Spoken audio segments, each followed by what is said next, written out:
Good morning, everybody, and welcome to Hanging with the Hammer. Roll intro.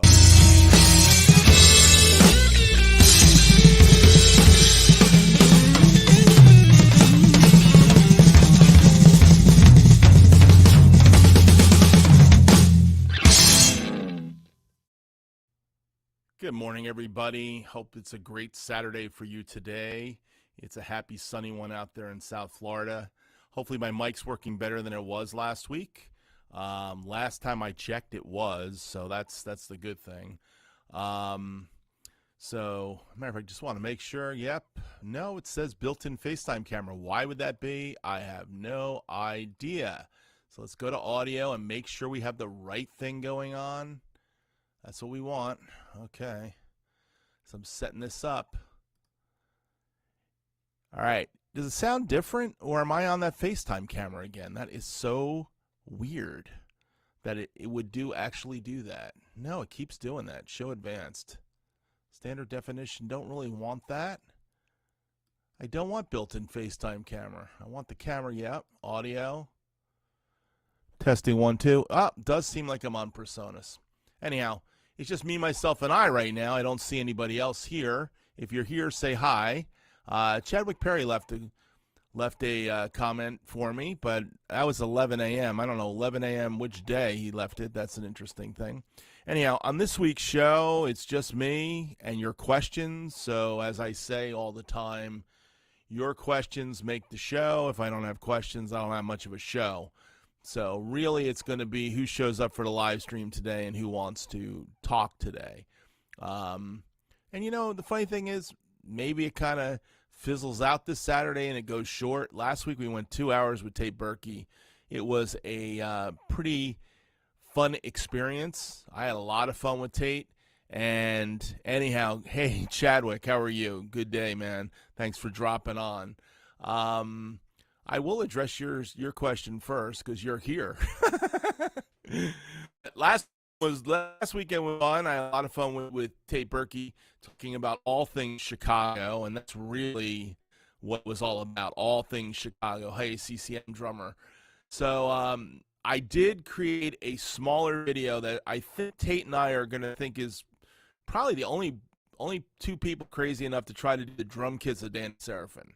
So I will be releasing that soon, and I edited it really tight. So I took a lot of the ums and the Earl stories out and tightened it down to just the drum kit. So I'm looking forward to releasing that next week. Chad asked this question, Earl, you should do a midweek shorts video. Telling you that's what's in store for Hanging with the Hammer. You get people ready for questions. They can look you up before the show starts on your topics or guests. Well, I would think the amount of videos I'm doing these days would would be enough, you know what I'm saying? So I'm doing a video a day, it seems like. I'm starting to wonder if I'm too exposed right now. So that's really a question I was going to ask the community. Am I too exposed? Is there too much Earl? I mean, I've got a bank of videos in the can that I'm waiting to release. I only do one a day. I usually do 1 or 2 short videos on Instagram all the time. But as far as putting out the shorts on YouTube, it doesn't work for me. I wish it did. But anyhow, so Chad says, no, us needing to do homework. Yeah, I guess so, in some respect. I'm just not sure. I mean, what feeds this show? I'd like to know from you guys what feeds this show. I think there's some people that like to listen to me talking about drums. Matter of fact, I brought some drum stuff with me. I thought I would tell my Sabian story, because everybody thinks of me as a Peisty guy. That's all they see in most of my videos is Peisty. Occasionally you'll find some Zildjians, and every once in a while I throw in Sabians. But I started playing Sabian cymbals in 1988. And when I started playing Sabian cymbals, that's a whole nother story, really, how I got into it. I was in a band. We did a record in Nashville. I've talked about that story many times. I thought Sabian was the up-and-coming company, and it was at that point in time, and it was easier, it seemed like, to get an endorsement with Sabian than anywhere else at that point. Peisty and Zildjian always seemed a little bit hard to get. Sabian seemed a lot more open-minded. They were bringing on lots of people. So I thought if I bought some Sabians and then queried the company if the band took off, then I'd get a shot at it. So that didn't happen. The band never really took off. We did an album, but we never really went anywhere.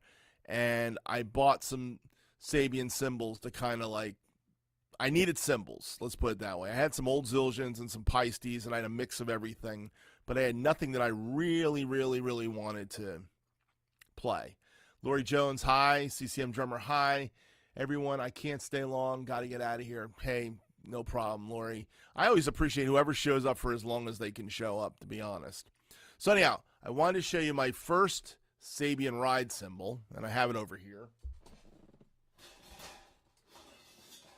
Oops, that's not the one. So this is my Sabian medium heavy 19-inch ride. Now, why am I using a 19-inch ride? It had a lot to do with Steve Gadd at that point in time. Steve Gadd seemed to play 218s, I think it was. So I was thinking smaller ride cymbal might be cool. I ended up using this for a long time, from 88 till, I guess, late 2000s. So 2008, 2009, I was pretty much using this a lot. I had picked up that Paiste Dark Energy prototype that I started to use, and I bought some other Paiste prototypes that I used, but this was still my main cymbal. It was my main cymbal on my wife's album, and it's the hand-hammered Sabian from the early 80s. So that's the interesting thing about this. This was made in the tradition of the Canadian Ks, which were made in the same factory as the Sabian HHs.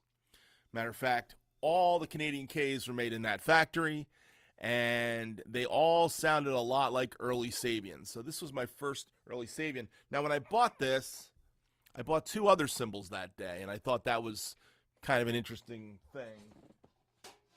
I bought a thin crash, a 17-inch thin crash, HH, early HH from that period. Gotta hold it better. Okay. But notice, see this writing on here? This is what you saw on the Canadian Ks, was that writing. And I had that writing on the medium heavy ride too. So that was the early Sabian, the way they wrote things on their cymbals at that point in time. And this cymbal's just a beautiful cymbal. And I had it paired up with an 18-inch crash ride that I picked up that same day. Now, this is not that. This is the 90s version of it. It's a HH sound control. And my friend Pat O'Donnell, who I sent a little link to, I don't know if he'll show up or not, but I sent him a link today. So in case he does show up, you know, it'd be kind of cool. But he has my original 18. I had to go buy this in 2011 from a guy in town that was selling. I saw he had the same exact cymbal, but this was the 90s version. So this one cost me $200, where I got the whole lot of those cymbals for a ridiculous price. So way less than $200 a cymbal back in 1988. And that was my brother actually bought it for me. The last thing I wanted to show you from the Sabian cymbals, and I will take some questions if you guys have them, is in 2012 I was at Ellis Drum Shop in Minnesota. And Ellis Drum Shop was a great drum shop in Minneapolis. And I was there on business, and I bought this 80s version of a medium ride. Matter of fact, this is when Sabian was first starting, because it's got some really rough edges too. It's got like a little sharp edge to it, and it's not even, and it's got the early 20-inch and the small HH logo that you saw in the very earliest version. So I think this is like real early 80s. Mine were probably mid 80s. So beautiful ride cymbal. Beautiful ride cymbal. And then about a year later, I bought year and a half later, I bought the Zildjian Crope, and the Sabians kind of started sitting in the corner. And then all of a sudden, I bought the Paiste Giant Beat 24, and then the Crope sat in the corner. So it's one of those things. So let's see what Chadwick had to say here. As an independent, it's who you meet and know for bigger endorsements, no doubt about it. Or it's just enough noise that they notice you.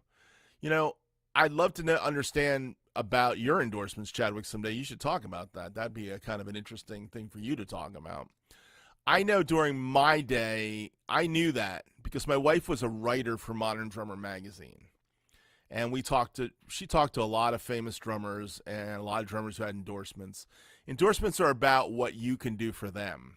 If you can't do anything for that company, they're not really going to give you anything. That's why these fakey endorsements like Soul Tone, and I named one out. You know, I named one of the many cymbal companies that are out there that are, you know, they're selling you cymbals at the same cost you'd pay for buying Sabian somewhere, saying you're getting a huge discount on it. You know, and they'll put your name on it and other things. I find that those companies really aren't endorsements. They're quasi endorsements. So I had a friend who had no creds on anything, lived down here, played in churches like I did. I got him some church gigs actually, and he had a Soul Tone endorsement. Not my friend, another friend who was much more out there than I was, and he had a Soul Tone endorsement. He paid the same prices. And I said to myself, why do I want to play Soul Tone when I've got some great Zildjians and Sabians hanging around? So that's why I said no, I have to buy another set of cymbals. But you're right. If you get noticed, then you may get an endorsement. And endorsements used to mean something in a lot of respects. I'm not sure what they mean today anymore because they give them out like water. So I guess it's a way of a young artist that gets noticed to get some pies, some cymbals at a reasonable price if you get the right deal. Chad also asked the Roctagons. I never had a Roctagon, but I noticed you've got something like a Roctagon in that Paiste you've cut. I looked at those Roctagons. I'm not gonna say I didn't. I never thought they were cool enough to play. But apparently, guys like Billy Ward was one that used it. Not the guy from Sabbath, Billy Ward, the drummer who used to play with Joan Osborne, and who else used to use it? The jazz drummer, and I can't believe he used to play on the Tonight Show. And why is his brain going out? I'm just missing today. But not a lot of guys that I know played the Roctagons, but he was one of them. Man, great jazz drummer. Great jazz drummer. I can't get his name. Flap the wheels, handheld grind. Yes, that's what it takes to fix a cymbal. By the way, if you're going to go that way of fixing cymbals, you better have the right tools. That's the key to the whole thing. One of the things I didn't tell you about that 18-inch HH crash ride cymbal, it's got a hairline crack in it. I cracked it at a church one day. I won't fix it. It still sounds okay, and it's not rattling. But I know it's there, and it annoys the crud out of me because it's such a great cymbal. So I only use it for really, really light things. If I'm playing anything heavy, that cymbal never gets taken. So it's really for playing light jazz kind of things where I can ride on it and crash on it. Chadwick says Collision Sticks is doing the same program. They had reached out to you. Did they? That's cool. I tried to get on their radar to see what their deal was. And was it a good deal, Chadwick? You know, that's the key. I saw I think it was Eric this week. He did a new company called Scorpion Drumsticks, and I never saw them before. And I'm sure that there's some kind of a deal there. But I can't imagine spending $10 a pair of drumsticks. I just can't do it. I'll keep buying Vaders in the 4-packs just so I never have to do that. So. That's the thing with me. It's like, I don't want any part of that. Good morning, Mike Fasano. Hey, man, you want to be on the show today? Let me know. I got a link for you if you do. I think I could send you the link. I don't know how I would do it, but I could find you a way. Mike Fasano is longtime Ask Girl Anything friend. He is doing some tech work on a project I can't really talk about. Unless he wanted me to talk about it, but he's in South Carolina. Did you get home yet?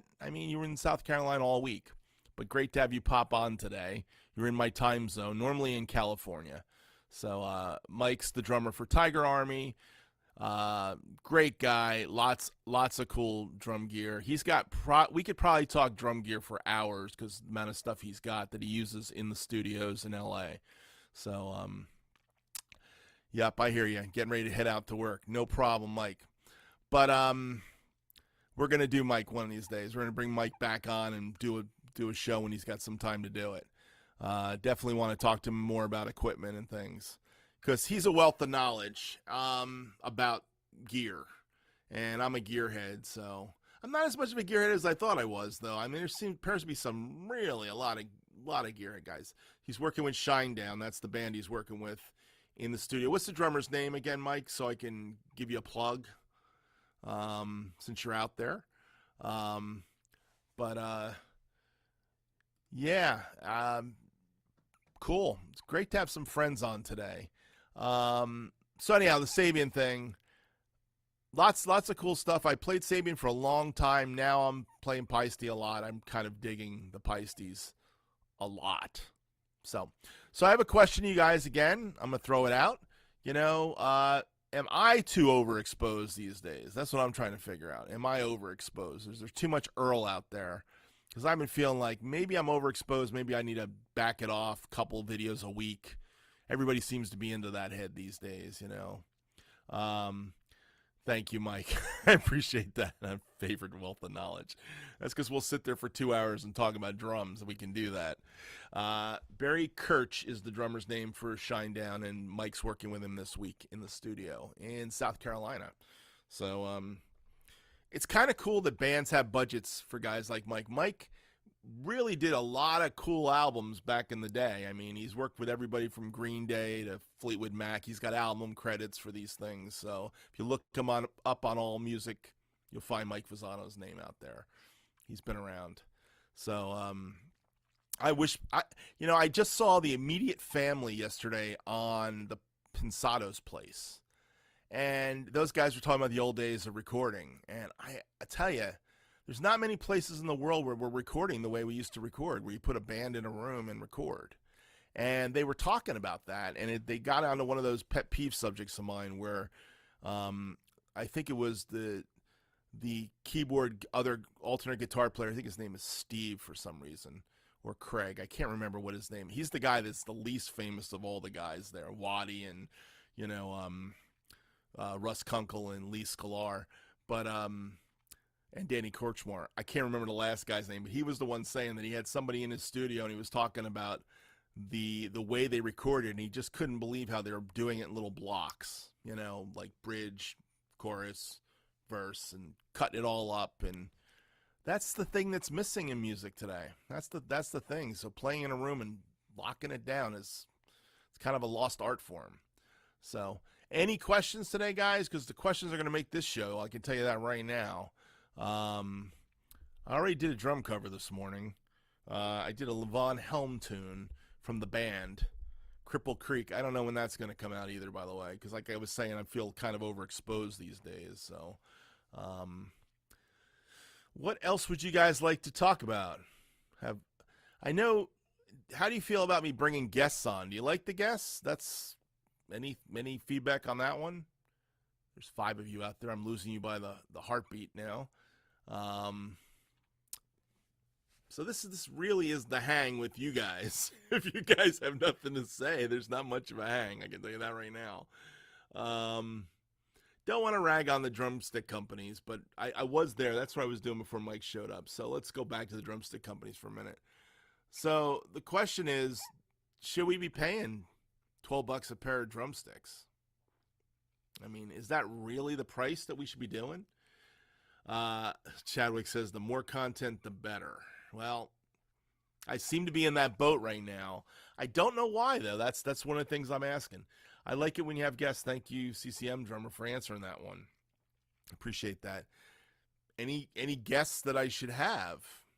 That's another question. I'm always looking for new guests. I have some friends I'm trying to get on, but I've been spacing it out, kind of thing. So definitely want to get Mike on. Last weekend was Geek Out weekend. I mean, I really geeked out on Chicago. I had a lot of fun talking about Danny Seraphim. I could talk about Danny Seraphim for hours. I think Tate and I could have went for a couple more hours too if we wanted to, and got into all the band politics and all that crazy stuff. But I think the drum set piece of it was really good. And when I release it as just that, hopefully some guys will watch that content. Saturation is my idea. So I have one, or you have a chance to be, yeah, I think for you, Chad, that's very important right now for you to saturate. I feel for all the young drummers, young and old drummers that are trying to get some traction and people watching you. That's why I'm out there supporting you guys. I get on, you release a video, and all of a sudden I pretty much watch your video and try to say nice things about it, because in actuality, that's how I started. But 4 years ago, it was easier to get people to watch you, and there was less of us. Now there's like a bazillion drummers out there, it seems like.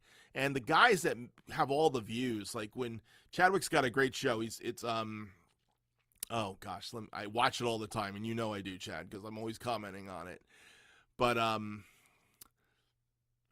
just blanking out on it. You can help me with the name of your show, but you basically look at other people's drum videos and you talk about it. And that show, people should be watching that show. Now, here's the thing for you, Chad, on that. I would basically, before you release it, write to the other drummers that you put on and say, hey, Mad Cowbell Covers, thank you. I could not remember it. Great show, great idea. I would basically write to those drummers in private or on one of their videos and say, hey, I just watched your video and I'm going to put it on my show. Do you mind? And that way they check your channel out. That's a way of getting people to come to your channel. There's the guy who does this the best, by the way, is Drumman 190. Drumman 190 has built 5,000 subscribers by basically every week looking at new drummers and finding new drummers. As a matter of fact, he's the guy that kind of takes this community and kind of massages it, and he's been doing it for a long, long time. That's good to know you tag him. That's good. Because truthfully, that's one of the ways you build up the community, is basically watching other people's videos and becoming friends with them and bringing them in. I do a modicum of that, but I don't go after people very often. Like every once in a while, I'll find somebody, like I found Chadwick one day. His video popped up in my feed, and I just started watching it, Jim's Fly 2, good morning. So, that's a different way of doing it, you know what I mean? And that one way to build your channel. For guys like me who've been around for a while, and I've had 1,000 subscribers since my first year of really doing this. It's now I've got videos that help me. Until you get a couple videos that really pop you, it's very hard to get traction around here. So 100 or 200 views isn't enough. You need to have something to get you 10,000 views, and you end up in the streams. And I've got about 20 videos that get me people coming to my channel. So that's where my growth comes from more than anything else. And I thank everybody that watches my videos and all that. Good morning, Drum Covers by Bill, and Jim's Fly 2. But helping you guys get to that next place is one of the things I'm trying to do. So if there's any new channels that want to come on the show, let me know. Send me a message you'd like to be on. I found my favorites. Tate and Chad were two of my favorites, so I brought you guys on early because I think you guys should have 1,000, 10,000 subscribers. You're both great drummers. Jim's Flies 2 has been around a long time. By the way, check out his new video today on his experience playing with Deedles. If you don't know who Deedles is, I did a drum cover by her last week. Put it out. But great stories, Jim. Starting the live stream, though, that's the tough thing. I don't know what time you came on last night. I didn't catch it, but I caught the repeat this morning when I woke up. And great stories. And getting this thing going, this live stream going, is really tough. This is a really tough thing to do. And I've got CCM's question up there for a reason, because I am going to get back to this. CCM Drummer's asking, how much do you think drumsticks cost in Brazil? In American dollars, I imagine they're like somewhere around $20 a pair. Am I right? Let me know. That's the question. $12 a pair. Well, that's not that far off where we're at in the United States right now. $12 a pair, that would be a hell of a deal for sure. What's it in Brazil? I mean, I know it's more expensive in other parts of the country and other parts of the world. I mean, I've been to England, and I know they pay twice what we pay on drum heads. Double. So we are privileged. Okay, let's not get into that conversation. I can go down that road if we need to. Somebody really took me down there, and I was talking to them face to face. But we are privileged here. I am just cheap. I'm letting you all know how cheap I am. That's what I'm telling you. Because I remember the days of paying $2 a pair of drumsticks. Because I'm that old. So I become very, very cheap and stingy. And I've got hundreds of pairs of drumsticks that I will beat the heck out of until I have to buy new ones, unless I get a deal on them.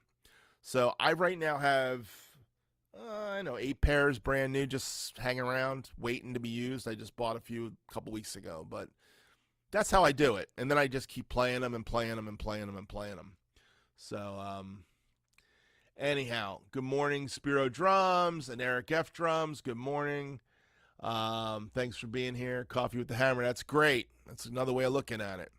So let me go back to building community again for a few minutes, because I got some other guys on here that I really enjoy. Eric F. Drums, and I enjoy Spiro's drumming. I did this thing with Spiro a couple months back. It was Big Sick Khaled the drum solo thing. That was a fun experience. A lot of fun doing that. But how do you get that exposure? How do you get that exposure to get out there on YouTube? And part of it is doing a lot of videos to get in the feed. That's part of it. But the other part of it is sometimes you got to do the networking within the community to get people to watch your videos and get subscribers. That helps too. I don't think it's as easy though today as it was. It was easier 4 years ago, and I know it was a lot easier 10 years ago. 10 years ago when guys first started, man, it was a whole different world. Jim Flies 2 says he did it at 5 p.m. Yeah, by 5 p.m. I was off the YouTube at that point. My prime time for YouTube is morning. That's why I do this in the morning. I've had friends for years that have been doing live streams probably 8, 9 o'clock at night Central Time. And my friend Jeff Holden used to do a live stream, and I could never catch it because, I just can't do it. I mean, family's more important, and I've learned that over the years. I spent too many years on the road, I think, is the problem. Not on the road doing music, on the road doing corporate gig. I wish I did music in some respects, but I'm glad I didn't do music because I paid for my toys today. Let's see what else we got. Let's see what Eric F. Drums has to say. I believe in supporting others. It's always, as it is always, is reciprocal. You got to support as much as you want to be supported. I agree. And as you get bigger, it becomes harder to be reciprocal. I do my best to be reciprocal to everybody around here. That's one of the things I try to do, and I try to be watching everybody's videos. But it's tough at times. And if I start slacking off, you guys will know that it's just one of those periods I need to kind of chill in. So, but yeah, that's part of it. Hey, Eric, Drum Addict's on today. Nice to see you today. I know you're going to work too. $7 a pair for Vaders. Yeah, that's what I'm doing. When you buy them in pairs of four for, or the 3 for, I guess it's 4 pairs for price of 3. It averages down to about $7 a pair. That's what I usually do at my Vader LA 5As. 20 to $25 a pair. I was close, wasn't I, CCM Drummer? I was close on that one. Good morning, Eric. But anyhow, drumsticks are expensive. Very expensive. Now, I have not had any luck with buying those sticks that are really, really expensive and then they last that much longer. Plus, I get tired of playing the same stick for a while. I want to change sticks. Sometimes just changing sticks changes the way I play. I don't know if you guys think that way. That's why I have more than one pair of sticks in my stick bag, and I grab different sticks. I try to stay in the same family. You know what I did see, and we're talking about Eric's video, Drum Addict on drumsticks. That's where this started, Eric, so just so you know where that came from. The Scorpion sticks. I went to their site just to see what they were about because their sticks are really expensive. But they do have these sticks at like $5 a pair. They say they're all warped and other things. So I was tempted to buy some of those for some reason just to see how bad they were. But I do that from Guitar Center once in a while, and I've really paid the price for buying the cheapy sticks too. there used to be a way to get the cheapy sticks at Sam Ash when I was like much younger in the 80s. There was a company called Capella out of Freehold, New Jersey, that used to make a lot of the drumsticks for the drum shops. And those were the sticks I used to play them for a long time, Capella, before they went out of business. And I'll tell you could get them cheap. And they used to bundle them up and sell them to Sam Ash, and I knew that. And they had a Gad stick, and they made a Gad stick. It was actually the copy of the Gad stick. The early Gad sticks were made by them, I think, before Vic Firth. Because, I don't know if you guys know this, but Steve Gadd had a black drumstick with Yamaha. He had a black drumstick with Yamaha that became the prototype for the Vic Firth before he went to Vic. So now the drumstick thing has become extremely, there's really only Vic Firth and Promark and Vader. Everybody else is making small amounts. But for a while there was companies like Capella that used to make drumsticks for everybody before Vic Firth got big. Now Vic Firth's got the manufacturing to do it. So Eric Iptrum says Scorpion's a few miles away from you. That's cool. Have you got any of those sticks, Eric, from Scorpion? They seemed awfully expensive, though. That's all I got to say. Let's see some of the comments about drumsticks. Chadwick says, ever use Promark drumsticks, rock knockers, butt ends on both sides? Never used that stick. I've seen that type of stick, though. I think I've used timbali sticks. That's the closest I've gotten to that one. But I've never used the one with the nylon and the butt end on both sides. You would think I might want to do that with the way I play butt ends of the stick. I don't. Drum Covers by Bill says, the Vic Firth Titan carbon fiber sticks are sweet. Probably are. Probably for a guy that's playing electronic drums, that might be the way to go, because you'll never really mess them up then, which is good, and you probably keep them forever. Guys, when you play rim shots and cymbals and you start chewing on them, I don't know if the carbon fiber is going to last that much. It's going to last longer. I just know how much longer. Is it worth the $50 versus spending?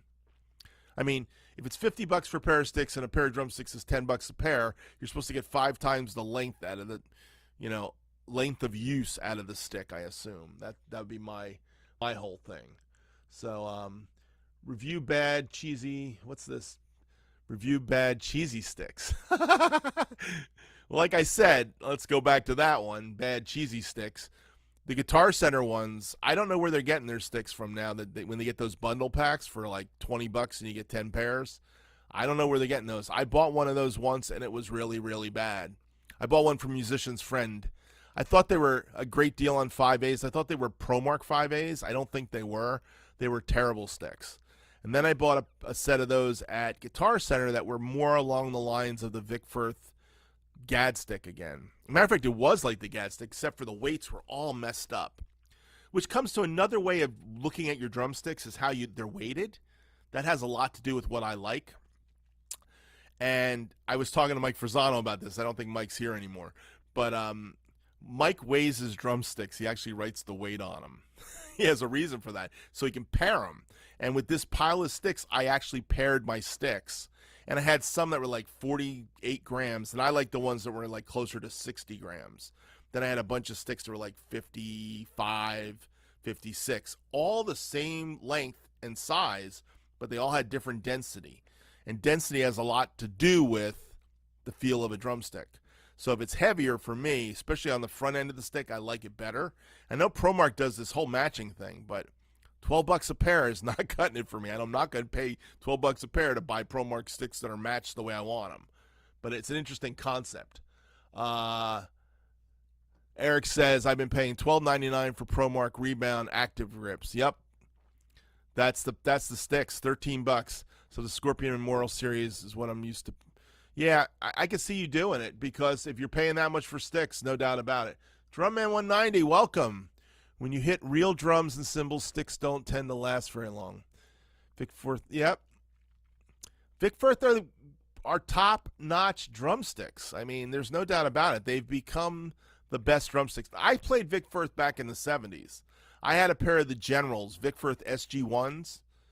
Yeah, Vic Firth General 1s. And they had the, it was like pressed in with like some kind of a, they stuck the thing in the iron and pressed it on and said Vic Firth. I had a couple pairs of those in college. You had to use those to play snare drum etudes. It was like the first thing they told me was, yeah, those sticks aren't going to work. Go get a pair of these Vic Firth Generals. Go to New York and buy a pair of these. This is the store you should go to. And that's what I did. So I have a couple pairs of Vic Firth Generals. The ones I had from college are broken and gone. But Vic Firth were orchestra sticks. And then they started making drum set sticks when they got Steve Gadd and Dave Weckl. And then they eventually got Vinny. And now Vic Firth's owned by Zildjian.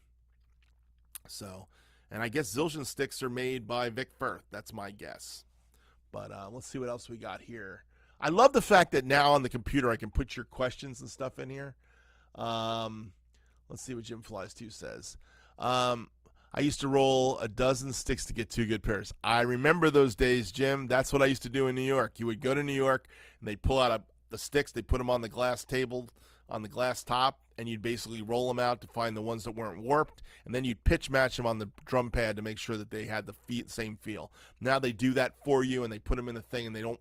The people at Guitar Center or Sam Ash look at you like, what are you doing? That's the way I think about drumsticks, so I hear you on that one. That's the old way of doing it. Jordan, holy cross, thank you for being here. I don't know you yet, but thank you for being on my show today. Best sticks I've ever used, ProMark Glenn Cothe. Yep, Active Wave. I'm sure they're great sticks. Any of the signature sticks are probably amazing sticks because they're made for the artist, you know? But for me, the last artist stick I was using was the Billy Ward stick that ProMark made. It had a little bulb on it. They called it the bulb. I forget what number it was. And Billy Ward was playing drumsticks by a company called, gosh, I have some of these sticks. I'd have to go reach into my bag to find them. But this one company used to make this rounded bulb on the end of the stick. And the stick was 16 and a half. And when Billy Ward went to ProMark, they made that same stick for him, except they made it 16 inches. And they had a nice little ball tip on it. I love those sticks. You cannot buy them anymore. They're gone. So I don't know if they just make them for the artists now when they need them. But that stick's not available. That was one of my favorite artist sticks. And when I started seeing that the artist sticks started costing way more money, and then when I started seeing you couldn't find the artist sticks in a drum shop when you needed a pair of sticks, I went to the 5As. I said 5A is a 5A. I can use a Vic Firth 5A. I can use a Regal 5A. If Regal's even around anymore, I'm not sure they are anymore. I know they make brushes still somehow, but I don't see those sticks anymore. You can get a ProMark 5A and Vader 5As. The Vader 5As is the deal, though. That's what I did. That's what I go for. Let's see what else we got. True Line. Thank you, Mike Fasano. You're still on. True Line drumsticks. That's the one with the bulb on it. And I bought some. The funny thing was, I was in about 2017. I was in a drum shop in South Florida, and they had a whole bunch of these. I should have bought the whole lot that day, and I didn't. The 7A was the stick. The 5A was a little heavier than the 7A. Their stick sizes were not compatible, and I have a couple pairs of the 7A that kind of work on the True Lines. Great drumsticks. Great drumsticks. Eric F. says, I did a vid on field sticks recently where half the stick is rubber. The other end of the stick hits. That's interesting. So those must be practice sticks then is what you're talking about. One of the ways I do that rubber drumstick tip thing is I buy the tips from Tama. I have a couple pairs of those, and I put them on my marching sticks. I got a couple pairs of marching. Matter of fact, this is one of my pairs of marching sticks I have. This is the Vic Firth Ralph Hammond. I'm not a marching drummer, but I recommend practicing with these. Well, one of the exercises I do, I'll back it up here. Here's my practice pad so you know what I'm hitting. But one of the exercises I do, and I teach when I teach, is you practice with one hand and you put the metronome at 60, and you basically do the big full stroke. So you get your hands the right way, and you sit there and you just do this for 5 minutes. Of course, the metronome's clicking, so you want to be in time with the metronome. That's the key to this whole thing. It's very slow, it's very tedious, and it makes you focus on it. And you focus on the downstroke.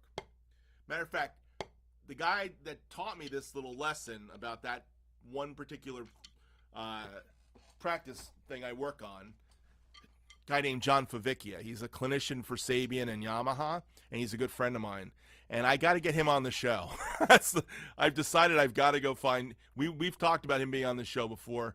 John Favicchia has got to be one of those guys I got to send a text to. So you just reminded me of that. I don't know why I went to marching drumsticks, but that's what I did. He said, get a pair of marching sticks and practice that. And every once in a while, I'll practice that exercise. Like I said, I don't practice a lot, but every once in a while I will. Let's see what else we got going on. True Line. Spiro Drum said, hi, here in Korea, they have weigh machines to check them in grams before you purchase. That's interesting. That's sophisticated out there in Korea. Spiro lives in South Korea. He plays drums out there. That's pretty cool. That must be an interesting story, too. I don't know what time of day it is for you right now. It might be really early or really late. Chadwick Perry says, ProMark sticks, Joe Morello stick, discontinued. I guess you used to use them.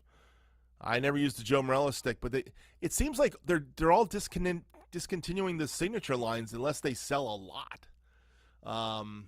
Let's see what my friend Jim Flies 2 says.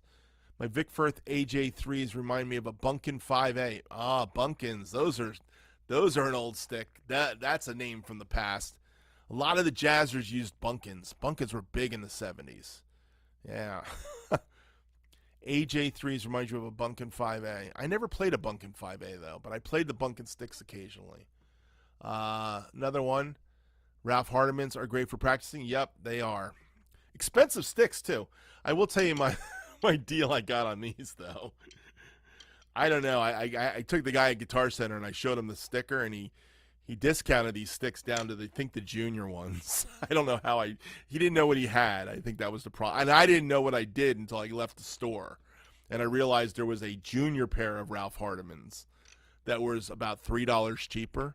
And I brought them right, and these were right hanging with the juniors on the tagging of the price.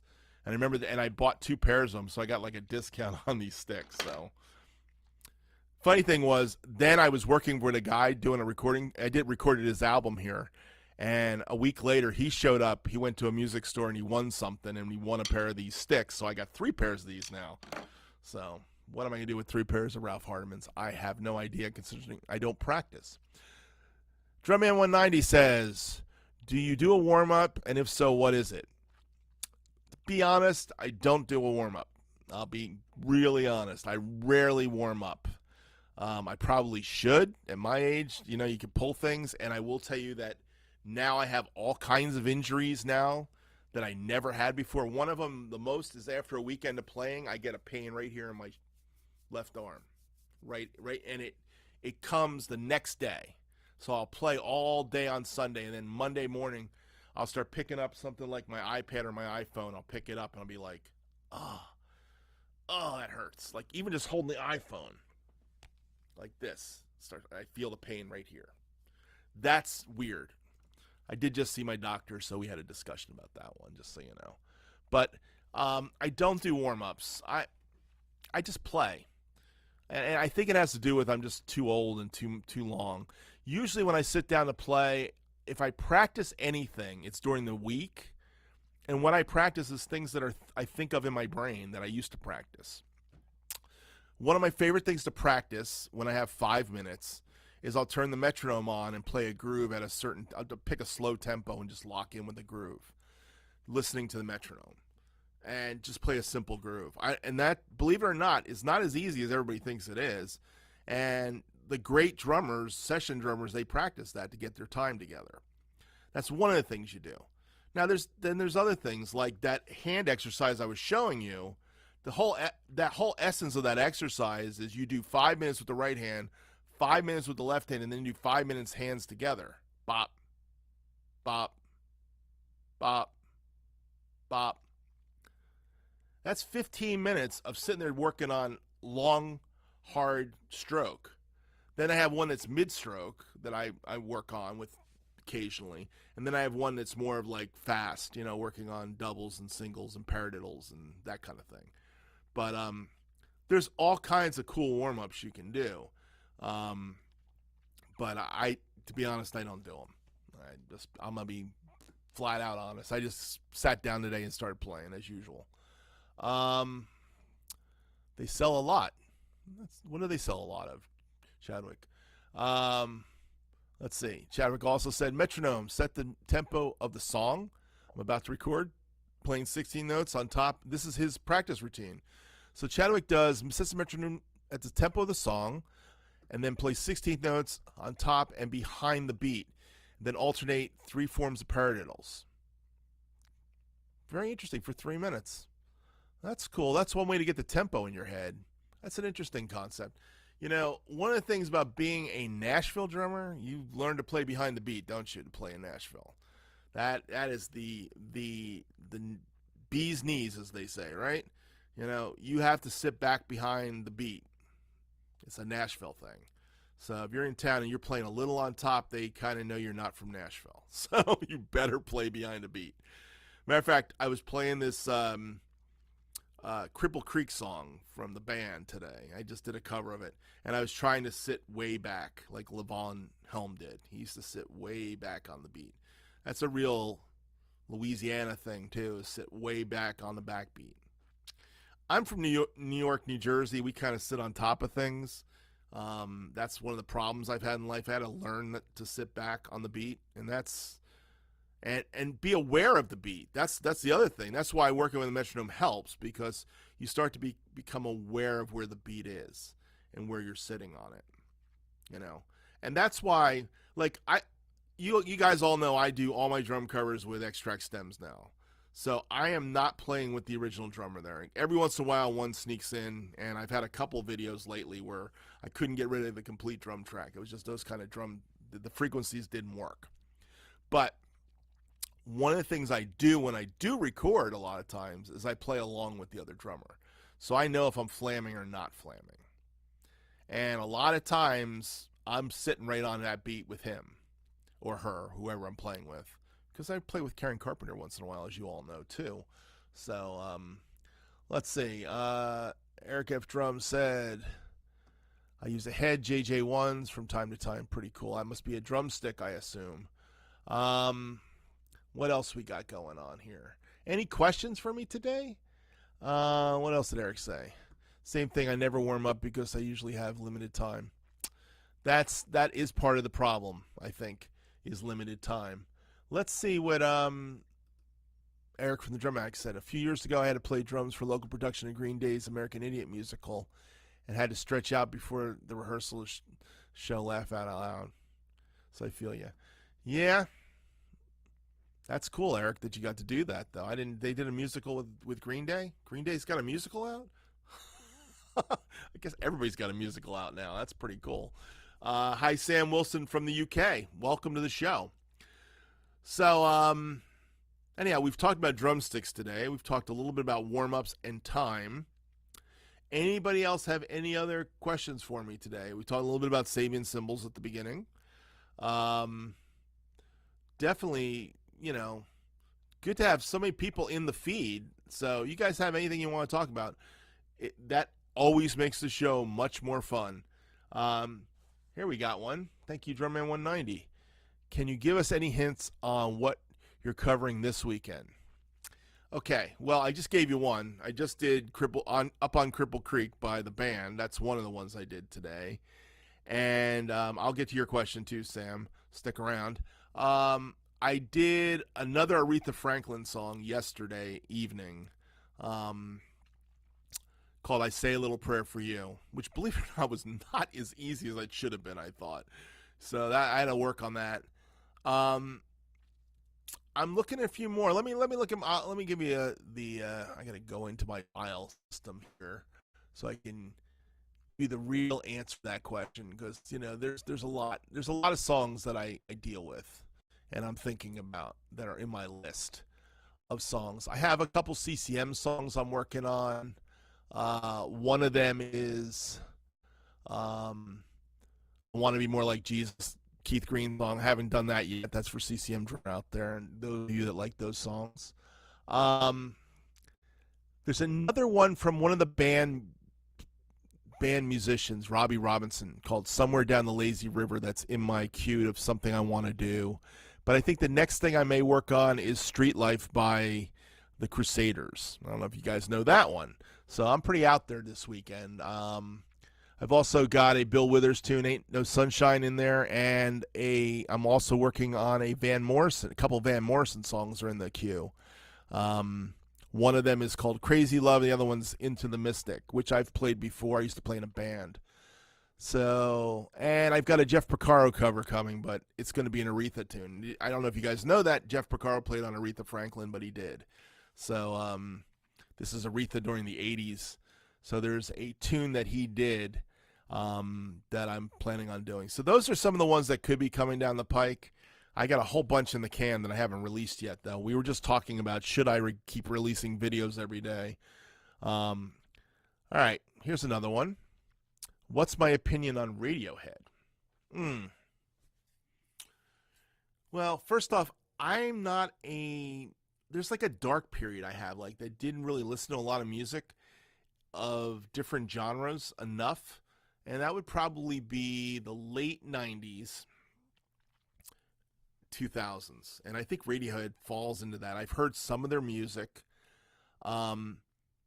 It's kind of more in the complicated hard rock side. So I haven't studied it, so I don't really have a bad opinion of it. I just didn't have to learn it for anything. I wasn't playing a lot of. Matter of fact, let me give you like my working history. From the time I was 17 years old, 17 years old, I've been in bands. So I was playing classic rock at 17. By the time I was 18, 19, I was in college. So I was starting to play jazz, and I was playing a lot of club date gigs. Club dates are casual gigs, weddings, parties, bar mitzvahs. You know, you play the Hokey Pokey, and then you play That's the Way I Like It. And then you play Stardust. You know, and then you play something else. So I did a lot of those gigs. And then I was playing some shows. I did some like Broadway musicals in high schools and colleges and that kind of stuff. So I had to read. And I was doing a lot of those gigs until about 1986. And then in 1986, I started playing in an original band. And we did a record in 87 in Nashville. And then I was in another original band that I was in until 91. And then I stopped playing in that band. So during that season, I was learning mostly pop music of the 80s. I learned a lot of pop music, but I wasn't learning the rock music of the 80s. So where I heard the rock music of the 80s was watching MTV. So anything that was on MTV, I would pick up on. And that's why I have like an 80s repertoire. And then there was the hair bands. And the band I was in was starting to do more of that hair band kind of thing. So I understood how to play that style. But it wasn't my thing, and by 91 I was out of the original band, and I started doing the corporate gig, and I was still doing weddings and casuals, building a recording studio, playing a lot of church music. And from right up to 2000, that's pretty much what I did, some casuals and church music, and that's what I mean. I've got like this dark period that starts to happen in the 90s. And music television, like when I was in hotels, VH1 was popular, so whatever was on VH1 I would put on in the hotels. I would listen to music. And I wasn't listening to a lot of pop radio at that point in time. I was listening to more of my CDs and things like that in my car as I was commuting to work, or talk radio. That seemed to be my thing at that point. And it kind of changed my listening. So by the time I moved to Florida in 2000, I really wasn't listening to music. I was listening to what I wanted to listen to, and I was working on my wife's album. And once I started working on my wife's album, that 5-year period, I spent a lot of time listening to mixes and things like that, and tracking sessions. And my focus of music was mostly church music. It seemed like that was it. And there's some good questions here, and one about Al Jackson Jr. I want to attack at some point from Spiro. But I'm telling you all this to say that there's like a dark period, and Radiohead's in the dark period, unfortunately. It's like one of those bands that I didn't really hear until my son listened to it.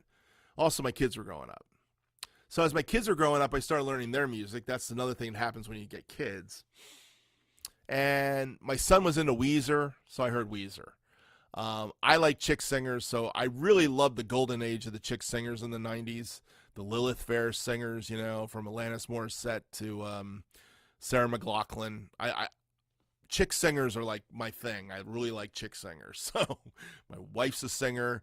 There's something about a girl voice that I like. Guy voices don't do it for me a lot of times. I have a problem with guy voices. They're not, I don't know what it is. I just like chick singers. I always have. And I still to this day like working with chick singers because I like the way they sing. There's something about it. So the 2000s to 2010, I wasn't really listening to a lot of rock music. I was working on studio stuff for other people. And unless I was exposed to it from my son, he would show me things, Coheed and Cambria, and he would tell me, I'm listening to this, Dad, listen to this, and I would listen to it for a bit. And I think he had me listen to Radiohead at one point in time. And of course, what I read in Modern Drummer, that was the other place. So my opinion of Radiohead is not bad. It's just I don't really know them well enough to give you a real opinion. And I think that's part of my black period. Today's music, I'm kind of lost on today's music. Like, there's certain pop things of today that I've latched onto. But again, it's chick singers like Adele. Like, when Adele hit, it was like, oh, wow, what a voice.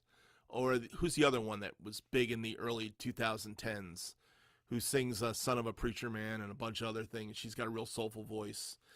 And I can't think of her name right now, but I need to do one of her covers one of these days. There are some great girl singers that I want to cover. I have this thing for that. But Chadwick Perry says, we are the DJs of our channels. Yes, we are. I am DJing with the things I love doing. What did you listen to in the early 90s? Early 90s, it was probably Red Hot Chili Peppers, Melissa Etheridge. I didn't like Nirvana. I didn't get Dave Grohl till Foo Fighters. Then I got Dave Grohl. I was like, oh, now I get it. He's a great musician. But I did not get Nirvana. Nirvana I was like, what? Why am I listening to this? I did not get it. But girl singers, pretty much. Alanis Morissette, like the girl singers kind of twisted me. I even like Hootie and the Blowfish. I'm a pop guy. I'm a song guy. I admit I like Hootie and the Blowfish. You can't do Hootie and the Blowfish, so you won't see any drum covers of that here. That's for sure. Are we going to see you doing any Swedish metal pop cover? I highly doubt any metal pop covers coming out of me. Death metal, I did one Metallica one. I did Enter Sandman. You can go find it if you'd like to. It was an interesting experiment. There was a day here, early YouTube for me, where you could only find drum tracks that were there, that were drumless, and I went and found them, and that's when I was starting to lose it for YouTube. I was starting to go, this isn't fun. And then I found X-Track stems, and it changed everything for me. Spiro says, what are some of your favorite Al Jackson tracks? Wow. Let's think. That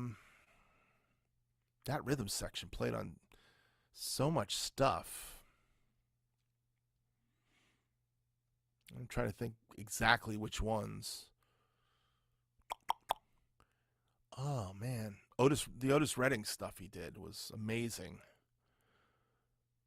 I mean, Green Onions was the first time I probably heard Al Jackson was Green Onions. We had to play that in high school.